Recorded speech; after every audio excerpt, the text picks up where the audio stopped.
bir videodan hər birinizi salamlayıram. Bugünkü videomuzda sizə Windows əməliyyat sisteminin quraşdırılması qaydasını izah edəcəm. El arasında başqa dildə desək, kompüteri necə format edə bilərik, onu izah edəcəm addım-addım sıfırdan. Ona görə videonun sonuna qədər izləyin ki, ev şəraitində özünüz bu əməliyyatı yerinə yetirə biləsiniz. Öz kompüterinizə gərəkli olduğunda Windows sistemini quraşdıra biləsiniz. İlk öncə biraz geniş mövzu olduğu üçün biraz məlumat vermək istəyirəm sizə bu barədə. Yəni Windows əməliyyat sisteminin bir çox versiyaları var. Hazırda ən çox istifadə olunan 3 əsas versiyası var. Windows 7, 10 və 11.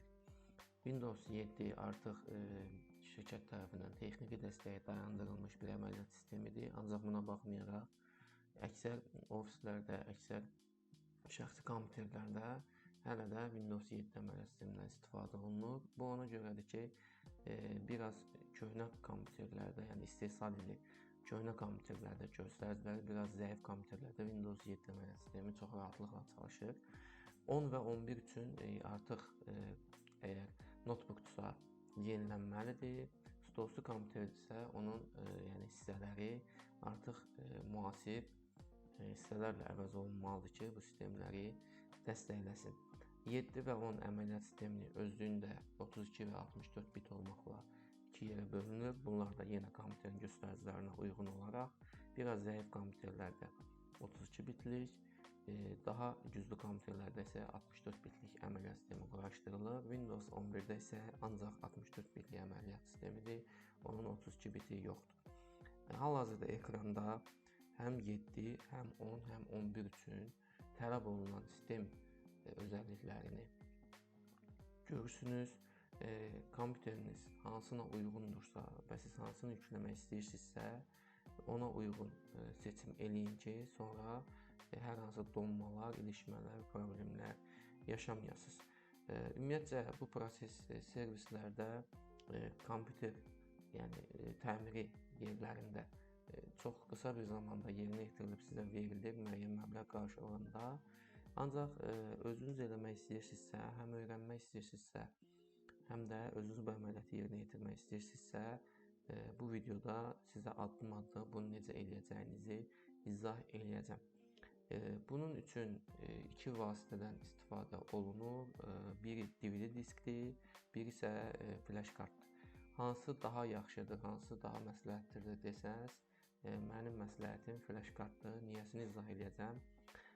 DVD diskə, yəni birinci növbədə flash kart DVD diskə nəzərən daha rahat daşına bilir. Cibinizdə belə daşıya bilərsiniz, az yer tutur, daha rahat daşınır.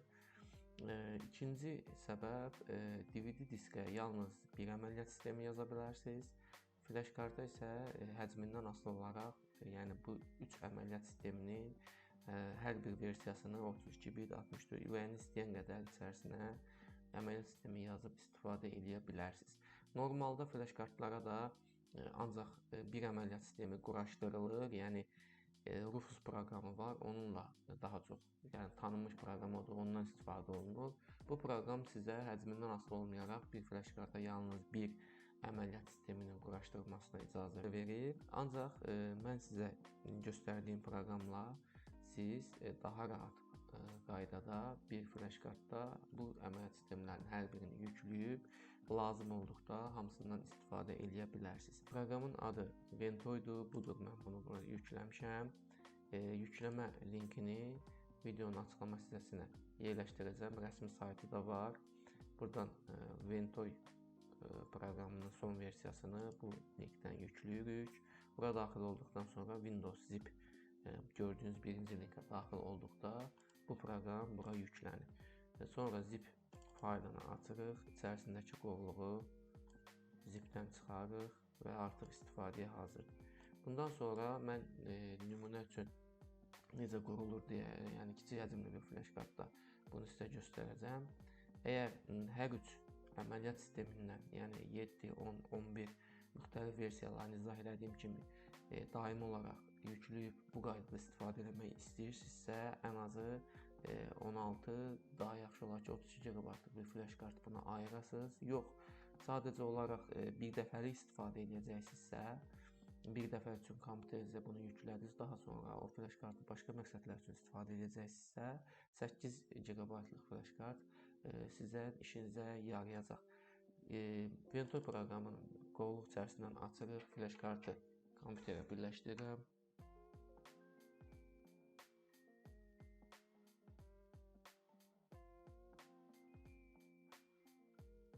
Burada 2 GB-lıq bir flash kart mən birləşdirmişəm Ventoyun qurulumunu sizə göstərmək üçün.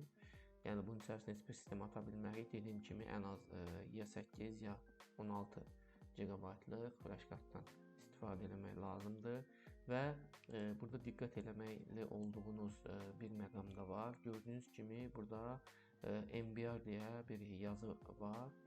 Bunu bu hissədən Partition Style'dan gördüyünüz burada MBR-dadır. GPT də seçə bilərsiniz. Bunu hansı halda seçirik? Yaddaş diskimiz, yəni sərt disk bölünməsinə görə, bölünmə növünə görə iki yerə ayrılır, MBR və GPT. GPT sistemlər daha çox müasir kompüterlərdə istifadə olunur. MBR isə nisbətən köhnələrdə, ancaq fərqli də ola bilər.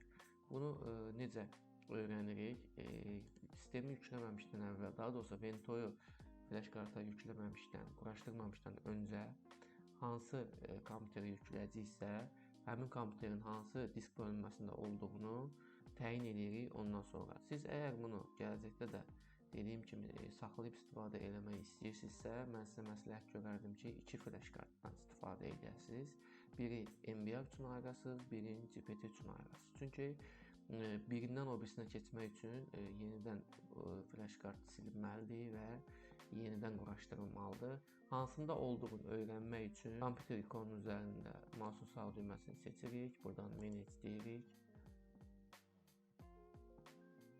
Buradan disk menecmentə daxil oluruq. Gördüyünüz bu kompüterin hard diskidir, bölünüb 2 hissəyə, C diskindən Windows 10 Pro yüklənir. Digər isə D diski olaraq ayrılıb, orada digər faylların saxlanması üçün. Burada sağ düyməni yenidən seçirik və xüsusiyyətlərə daxil oluruq. Buradan Volumes bölməsinə keçdikdə gördüyünüz kimi GPT, yəni bölünmə sistemindədir bu. Biz hal-hazırda bu kompüteri əgər format eləyəcəksə, sistem yükləyəcəksə, bu Ventoyda GPT-ni seçməliyik. Burada MBR GPT-nizi dəyişirik, Options deyirik, Partition Style GPT. Burada artıq GPT yazısı gəldi. Install seçirik, flash kartın silinəcəyimizə bildirir. Təsdiqləyirik. İkinci dəfə yenə soruşur, yenə təsdiqləyirik və Ventoy qurulmağa başlayır.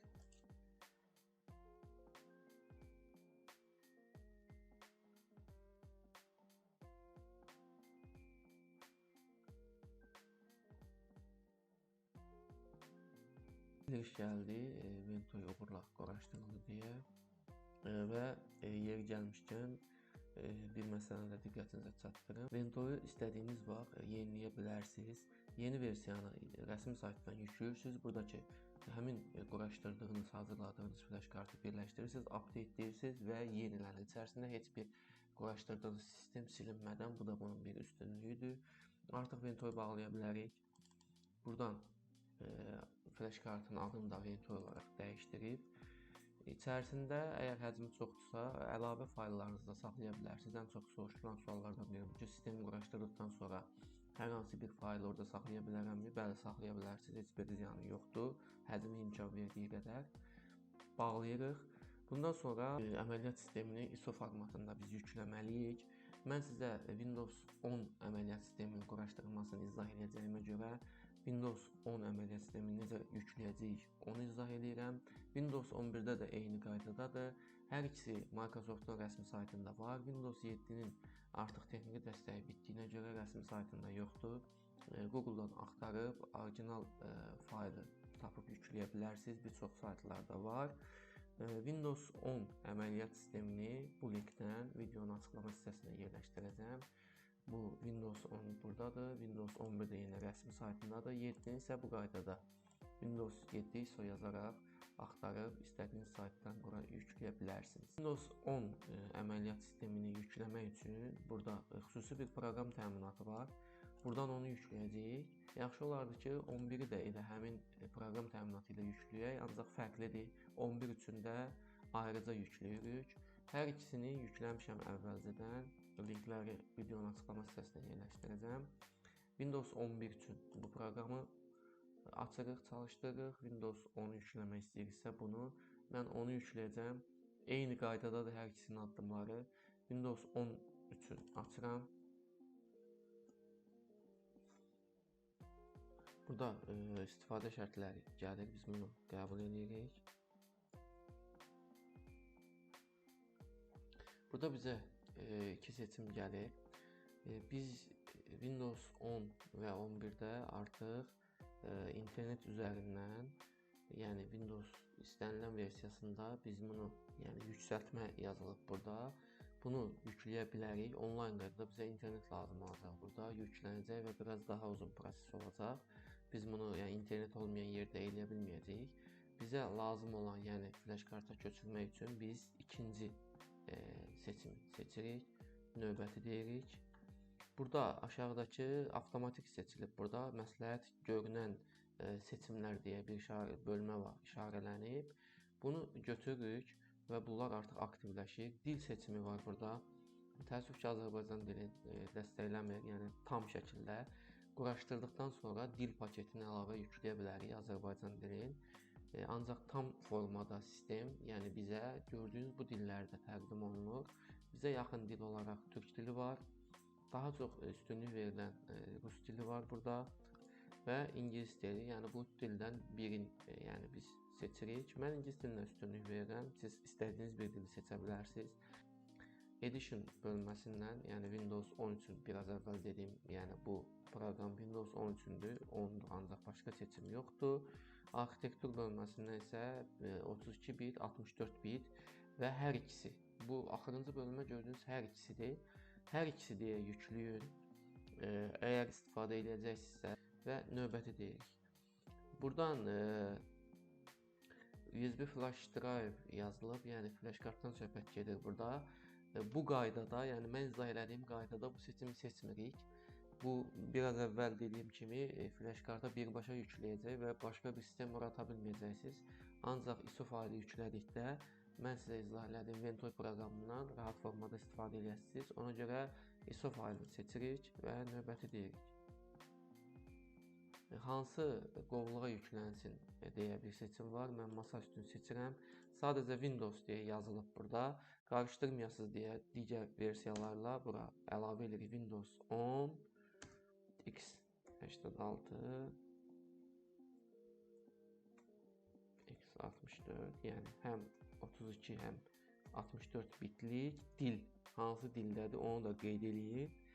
İngilis dilini seçmişdik biz, ingilis dilindədir. Bunu bu şəkildə qeyd edirik, save deyirik və artıq faylları yükləməyə hazırlanır.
Faylın yüklənmə müddəti internet sürətinizə bağlıdır və yüklendikdən sonra da ekrandan da gördüyünüz kimi bir müddətdə ISO faylın hazırlanmasına getdi və sonunda bitdi finish düyməsini seçirik və bundan sonra artıq seçdiyimiz qovluqda, yəni biz masa üstünü seçmişdik. Windows 10 həm 32, həm 64 bitlik ingilis dilində seçdiyimiz parametrlərə uyğun olaraq fayl yükləndi.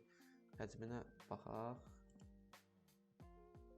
Həcmi 8 GB-a yaxındır və biz bunu biraz əvvəl yüklədiyimiz Ventoy proqramı ilə hazırladığımız flash karta köçürməliyik. Flash kart 2 GB-lıqdır. Mən bunu nümunə üçün sizə göstərmişdim. Bura məlum məsələ ki, bunu kopyalaya bilməyəcəyik. Ona görə də bu flash kartı ayıram və istifadə etdiyim 128 GB-lıq Ventoy ilə hazırladığım bir flash kartı kompüterə birləşdirirəm. Biraz əvvəl qeyd etdiyim kimi içərisinə, yəni həcmi çoxdursa, digər proqramlarınızı da əlavə edə bilərsiniz. Hamısı bir flash kartda cəmləyə bilərsiniz. Bu ISO faylını bura köçürürəm.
Hazırladığımız ISO faylı flash karta yüklədik. Formatın izahına keçməmişdən öncə biraz öncə qeyd etdiyim kimi Ventoy proqramını istədiyiniz vaxt yeniləyə bilərsiniz.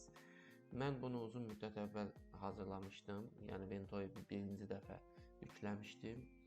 İndi yeniləmək istəyirəm. Həm də sizə göstərmiş olum. Ventoyu açıram. Ventoy to disk seçirəm. 2 versiya görürük biz. Ventoy in package, yəni hal-hazırki paketdə Ventoy versiyası 1.1.05-dir. Ventoy in device, yəni cihazda olan isə 1.0.99-dur. Yəni artıq yeni versiyadır bu.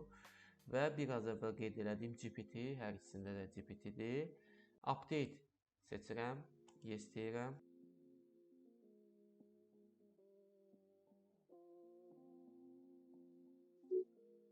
Yeniləndi. Bağlayırıq. Flash karta daxil olaraq içərisində heç bir şey silinməyib. Budur, biraz əvvəl əlavə etdiyimiz ISO faylı daxil, bütün fayllarımız artıq yerindədir. Bura qədər artıq biz flash karta Windows sistemini yükləyib format üçün hazırladıq. Bu videonun birinci hissəsi idi və ikinci hissədə sizə praktik olaraq Windows əməliyyat sistemini necə quraşdıra bilərik, onu göstərəcəm. Quraşdırma flash kartın hazırlanmasından daha asan bir prosesdir. Videonu bura qədər izlədinizsə, videonu bəyənin, kanalımıza abunə olun. Keçirik videonun ikinci hissəsinə, Windows əməliyyat sistemini kompüterə yazırıq. Keçirik Windows əməliyyat sisteminin quraşdırılmasına. Gördüyünüz bu flash karta biz yüklədik Windows 10 ISO faylını. İndi onu kompüterimizə quraşdıracağıq. Bunun üçün birinci növbədə kompüterə birləşdiririk. Ancaq açıq vəziyyətdə bunu kompüterinizə birləşdirməyin. Çünki kompüterinizdə hər hansı virus varsa buna bulaşa bilər və format əsnasında problem yaşaya bilərsiniz. Ona görə kompüter sönülü vəziyyətdə bunu kompüterə birləşdirin. Hal-hazırda söndürürəm.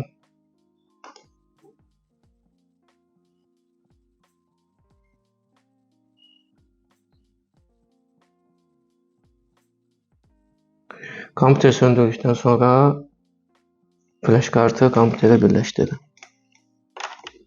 İki yol var burada. Birincisi BIOS'a girib oradan kompüteri flash kartdan başlatmalıyıq. İkinci isə boot menyudur. Oradan da BIOS'a girmədən flash kartı seçə bilərik. Mən BIOS'dan sizə izah edəcəm. Kompüterlər açılanda adətən açılış ekranında qısa bir müddət ərzində BIOS'a hansı düymə ilə girə bilərik, bunu bizə göstərirlər. Yox, əgər o yoxdursa, hər markada bu fərqli ola bilər. Acer markalı bir notebook var bizdə hal-hazırda. Burada F2 düyməsidir. Başqa modellərdə, markalarda fərqli də ola bilər. Bunu siz internetdən araşdıra bilərsiniz.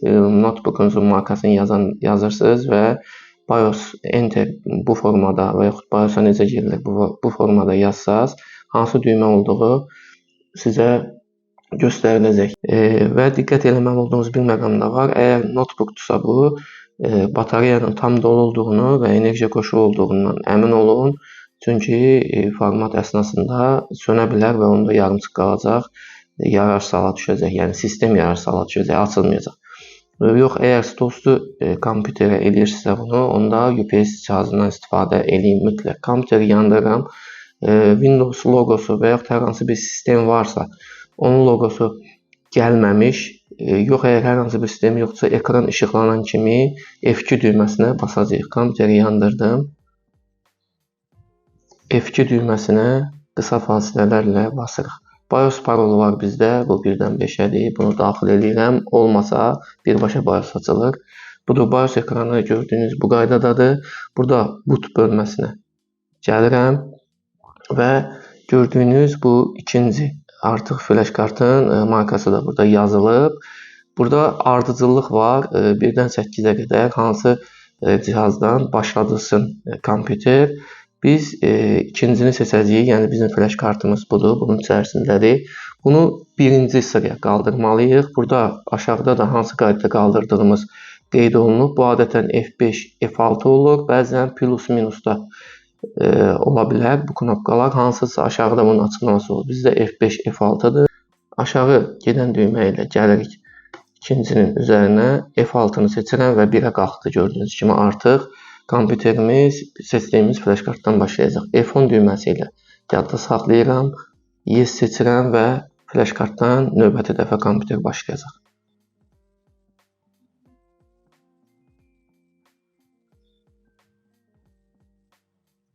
Vento'nun ekranını görürük hal-hazırda.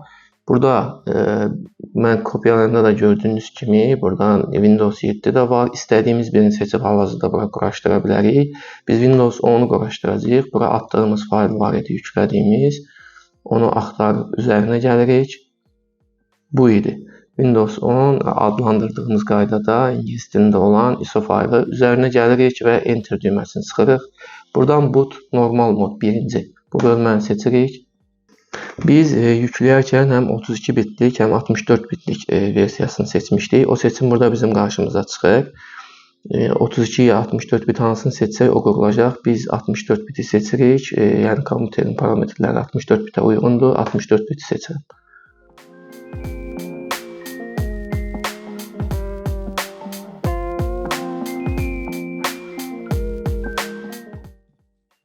Budur, qurulum ekranının ilk pəncərəsi bizi qarşılayır. Buradan növbəti deyirik və install deyirik.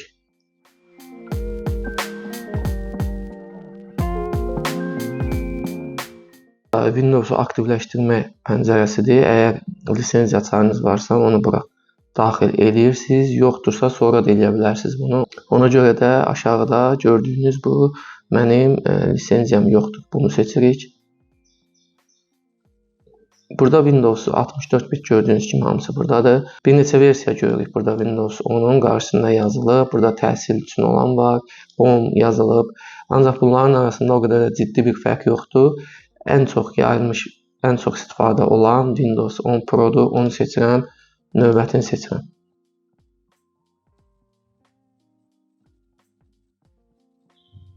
Burada bizi bir neçə virtual disk qarşılayır. Disklər burada bölünüb. Əgər siz istifadə elədiyiniz kompüterə Windows qurursunuzsa bu şəkildə sizə qarşılayacaq.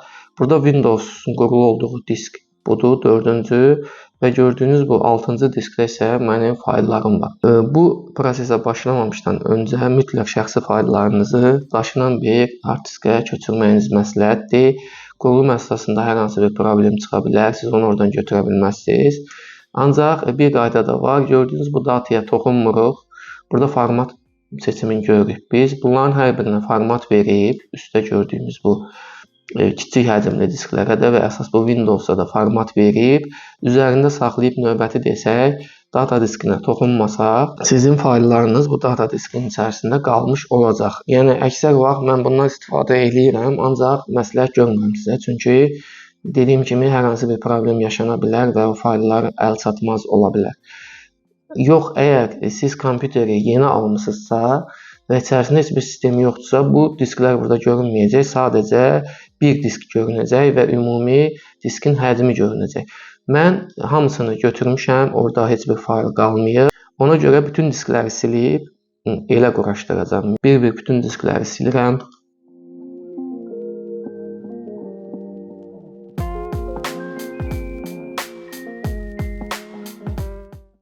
Və budur, 500 GB-lıq bir hard diskimiz var.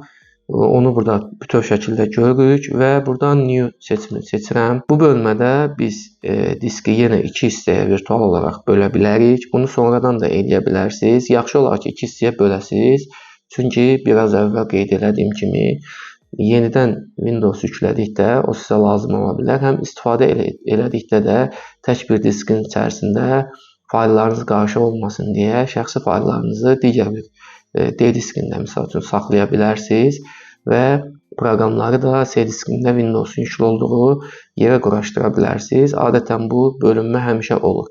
Bölünmə edəcəksinizsə, burada həmin diskin 476 bizə göstərir. Təqribən yarıya bölürük. 250 seçirəm.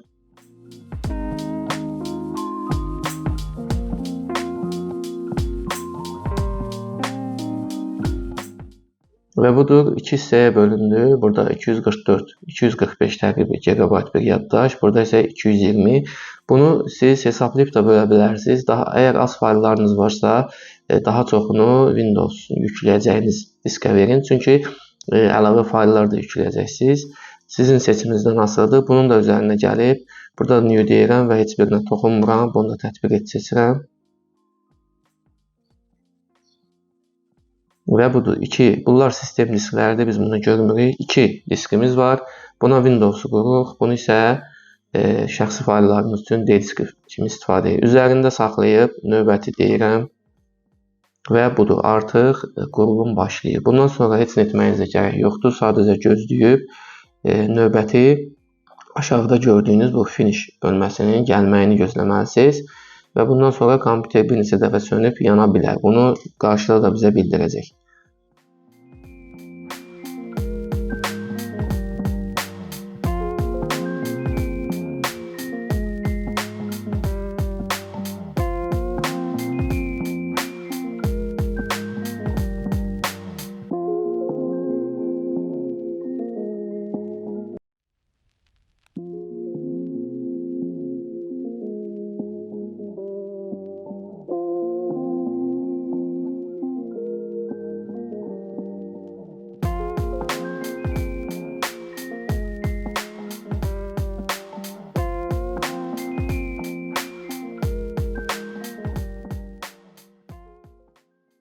Quraşdırma bitdi. 10 saniyə ərzində yenidən başlayacaq. Belə bir bildiriş gəlir. Bu anda biz flash kartı kompüterdən ayıra bilərik artıq. Mütləq ayırın. Yoxsa yenidən qurulum ekranı yenidən başlayacaq.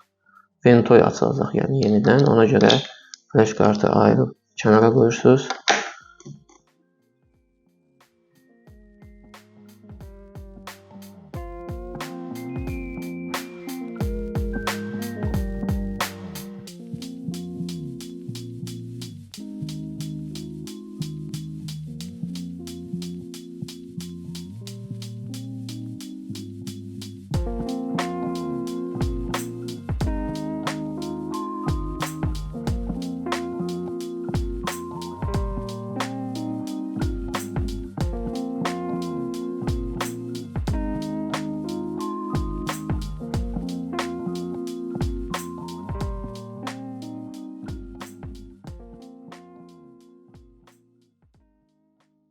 Demək olar ki, uğurla quraşdırmışıq. Bir neçə seçim var burada, bir neçə ayarlamalar eləməliyik. Deməli, ölkəni seçirik, Azərbaycan təsdiqləyirik. Burada klaviatura dili seçimi gəlir. Adətən biz üçündən istifadə edirik. İngilis, Azərbaycan və rus dillərindən istifadə edirik. Azərbaycanı seçirəm. Sonra əlavə də eləmək olur bura istədiyimiz dili. Bizə internetə qoşulmağı təklif edir. Ancaq hələlik internetə qoşmuram. Siz qoşa bilərsiniz. Çünki ikinci bir video çəkəcəm. Formatdan sonra nələr etməliyik. O videoda ətraflı izah edəcəyimə görə sadəcə formatın, yəni Windows əməliyyat sisteminin qurulmasının sonlandırmağına qədər olan hissəni çəkirəm. Ona görə də internet yoxdur deyirəm. Microsoft'un xidmətləri gəlir bizə. Bunun sonradan da biz buna qoşula bilərik. Burada qoşulmağımıza məcburiyyət yoxdur. Ona görə də seçmirəm bunu hələlik. Kompüterimizə bir ad verməliyik. Notebooklarda adətən marka olduğu üçün öz markasının adı verilir. Məsələn, Acer yazıram.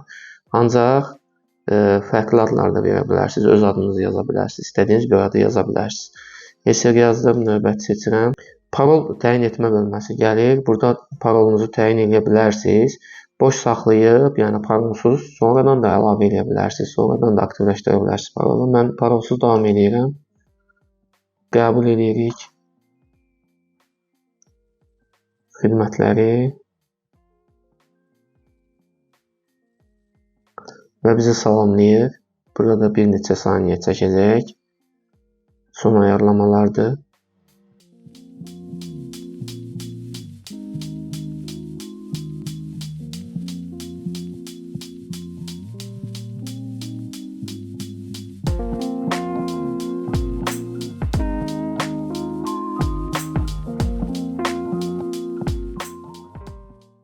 Bu ekranla qarşılaşdıqsa, deməli, uğurla bitirmişsiniz əməliyyat sisteminin yazılmasını. Burada mouse'un sağ düyməsini seçirik, personalizasiya bölməsinə daxil oluruq.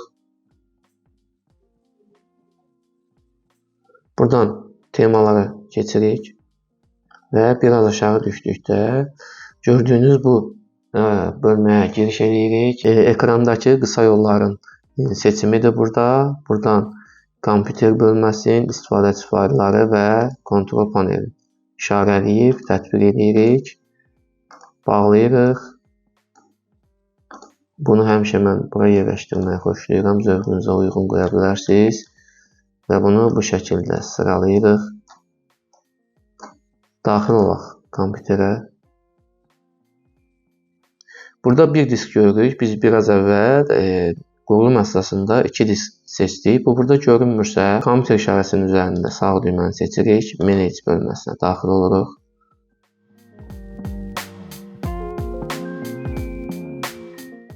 Buradan disk menecmentə keçid edirik.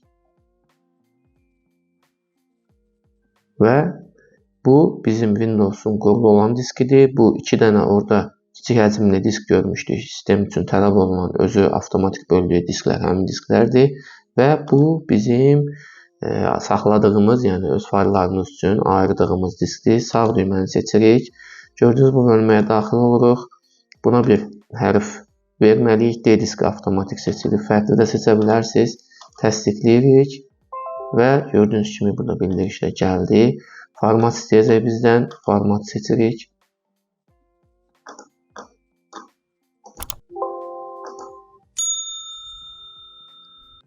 Və artıq hazırda bu da bizim diskimizdir. İstədiyimiz faylları buraya köçürə bilərik. Bununla da Windows əməliyyat sisteminin quraşdırılması videosunun sonuna gəldik. Əgər bura qədər izlədinizsə, video sizin üçün faydalı oldusa, videonu bəyənib, paylaşmağı və kanalımıza abunə olmağı unutmayın. Bundan sonra olacaq bu videonun ikinci hissəsi hesab elədiyimiz formatdan sonra, yəni Windows əməliyyat sisteminin quraşdırılmasından sonra hansı ayarlar eləməliyik və ən əsası da driverləri necə yükləməliyik. Həmin videonun linkini də videonun açıqlama hissəsinə yerləşdirəcəm. Həmin videoda ehtiyacınız olarsa, onu da izləyib faydalana bilərsiniz. Bu günlük bu qədər. Növbəti videolarda görüşəndək.